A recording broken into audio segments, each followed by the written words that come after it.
लगातार विदेशी मीडिया में सरकार की आलोचनाओं के बाद अब मेडिकल जर्नल द लैंसेट के एडिटोरियल ने भी कोविड से निपटने को लेकर मोदी सरकार की नाकामी के बारे में बताया है। द लैंसेट में छपे एक एडिटोरियल में कहा गया है कि प्रधानमंत्री मोदी की प्राथमिकता कोविड महामारी को कंट्रोल करने की बजाय ट्विटर पर हो रही उनकी आलोचना को हटाना है। The institute for health matrix and evolution के एडिटोरियल से ये अनुमान लगाया गया है कि इस साल 1 अगस्त तक भारत में 10 लाख लोगों की कोविड से मौत हो जाएगी। एडिटोरियल में ये भी कहा गया है कि अगर ऐसा होता है तो इसकी जिम्मेदारी मोदी सरकार की होगी, क्योंकि सुपर स्प्रेडर के जोखिम के बारे में चेतावनी के बावजूद उन्होंने धार्मिक उत्सव और विशाल चुनावी रैलियों की इजाजत दी। एडिटोरियल में अस्पतालों की बदहाल हालत पर लिखा गया है, किस तरह लोग सोशल मीडिया पर एक दूसरे से मदद मांग रहे हैं और मदद कर रहे हैं, इसके बारे में भी लिखा गया है। वैक्सीनेशन कितना ज़रूरी है, इससे लेकर भी एडिटोरियल में लिखा गया है। नमस्कार, मैं हूं भारती नागपाल और आप देख रहे हैं story trend. World health organisation यानी WHO की साइंटिस्ट डॉक्टर सौम्या स्वामीनाथन का एक बड़ा बयान आया है। उन्होंने देश में बढ़ते कोरोना मामलों को देखते हुए कहा है कि इस कोरोना सुनामी के पीछे इसका नया वेरिएंट है जो कि बहुत ही ज़्यादा संक्रामक और जानलेवा है। उन्होंने कहा कि इससे बचने का सिर्फ एक ही उपाय है कि ज़्यादा से ज़्यादा लोगों को वैक्सीन दी जाए। डॉक्टर स्वामीनाथन ने कहा कि कोरोना का नया वेरिएंट जो कि अक्टूबर में भारत में पाया गया था, वही अब रोज़ाना लाखों लोगों को अपनी चपेट में ले रहा है और ये वायरस तेज़ी से म्यूटेंट भी कर रहा है जो कि लोगों के लिए जानलेवा साबित हो रहा है। उन्होंने इस वायरस के फैलने के पीछे चुनावी रैलियों और कुंभ को जिम्मेदार ठहराया है। दुनिया में कोविड के सबसे बड़े एक्सपर्ट में से एक अमेरिका के मशहूर डॉक्टर एंथनी फाउची का कहना है कि 60-70% आबादी को वैक्सीन लगे तो ही कोरोना को काबू में लिया जा सकता है। लेकिन हमारी तो ये जो योजना ही है जुलाई तक महज 16% आबादी को वैक्सीन देने की। दरअसल हमारे देश की स्थिति है क्या?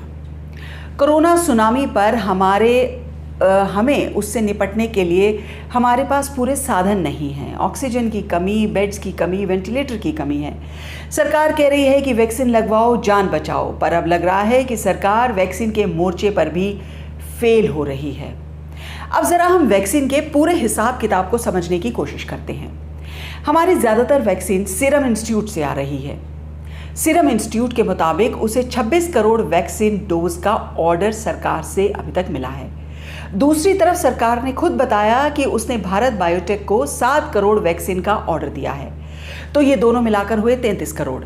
एक RTI के मुताबिक सरकार ने 35.1 करोड़ डोज वैक्सीन का ऑर्डर दिया है।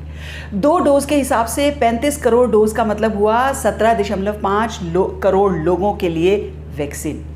अब यहाँ कुछ सवाल उठते हैं। सबसे पहला सवाल, सरकार ने जुलाई तक 30 करोड़ लोगों को वैक्सीन देने का टारगेट रखा है, यानी 60 करोड़ डोज वैक्सीन। तो 3 मई तक सिर्फ 17.5 करोड़ लोगों के लिए वैक्सीन का ऑर्डर देकर क्यों बैठी है सरकार? सीरम इंस्टीट्यूट ये ऑर्डर जुलाई अगस्त तक पूरा कर सकेगा। भारत बायोटेक की 1 महीने में सिर्फ 4 लाख वैक्सीन बना सकता है, उसकी इतनी ही क्षमता है। तो क्या वो बाकी की वैक्सीन 5 करोड़ वैक्सीन कब देगा?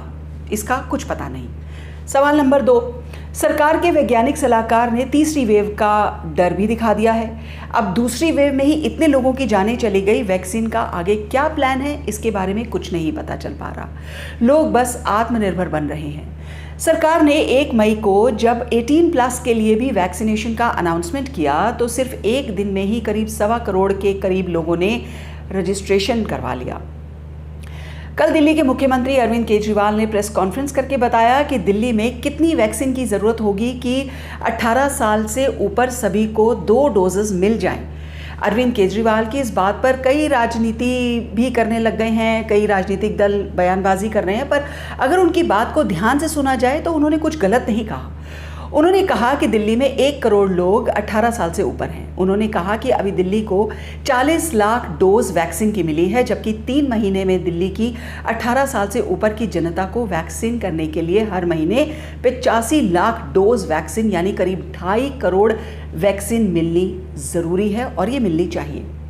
खैर, अभी हालात ये हैं कि देश की लगभग 100 करोड़ जनता को वैक्सीन लगनी है। 30 करोड़ का अगस्त तक का टारगेट है, जिसके लिए वैक्सीन 7 करोड़ चाहिए। ऑर्डर अब तक 35 करोड़ का दिया गया है, जिसकी पूर्ति अगस्त तक भी होनी मुश्किल लग रही है। दूसरी, विदेशी वैक्सीन के ऑर्डर भी अभी उनकी भी समय सीमा तय नहीं हुई, उस पर वक्त लगेगा। 16 करोड़ लोगों को अब तक वैक्सीन लगी है, इसमें भी 13 करोड़ को दूसरी डोज लगनी है। इसकी समय सीमा तय है, लेकिन सप्लाई की जो हालत दिख रही है, करोड़ों लोगों को समय पर दूसरी वैक्सीन मिलना मुश्किल लग रहा है। ऐसे में केवल एक डोज के सहारे वो कोविड से कितना बच पाएंगे, पता नहीं। डॉक्टर मनमोहन सिंह ने हाल ही में प्रधानमंत्री को चिट्ठी लिखी थी और कुछ सुझाव दिए थे। उनमें से एक सुझाव ये भी था कि कंपलसरी लाइसेंसिंग के प्रावधान को इस्तेमाल करके दूसरी दवा कंपनियों को वैक्सीन बनाने की अनुमति दी जानी चाहिए, ताकि ज़रूरी मात्रा में वैक्सीन तुरंत बननी शुरू हो और इस प्रलय को रोका जा सके। लेकिन मोदी सरकार ने यह भी नहीं माना और मनमोहन सिंह जी की चिट्ठी का बुरे तरीके से डॉक्टर हर्षवर्धन ने जवाब दिया। इन मुद्दों को तो अब छोड़ ही दें कि जब अपने देश में कोरोना से हाहाकार मचा था, तब मोदी जी ने करीब 6 करोड़ वैक्सीन एक्सपोर्ट कर वाहवाही लूट ली। उसके लिए हमारे अपने देश के युवा वैक्सीन ना मिलने के कारण चाहे कोविड में जान ही क्यों ना गंवा रहे हों। अब मोदी जी की ना इंटरनेशनल इमेज रही है और ना ही नेशनल। कोई नहीं समझ सकता केंद्र की इस रणनीति को, जहां अपने ही लोगों को दरकिनार करके खुद की इमेज चमकाने की कोशिश की जाए। जनता के पास बहुत सवाल हैं, पर जवाब देने वाला कोई नहीं। धन्यवाद।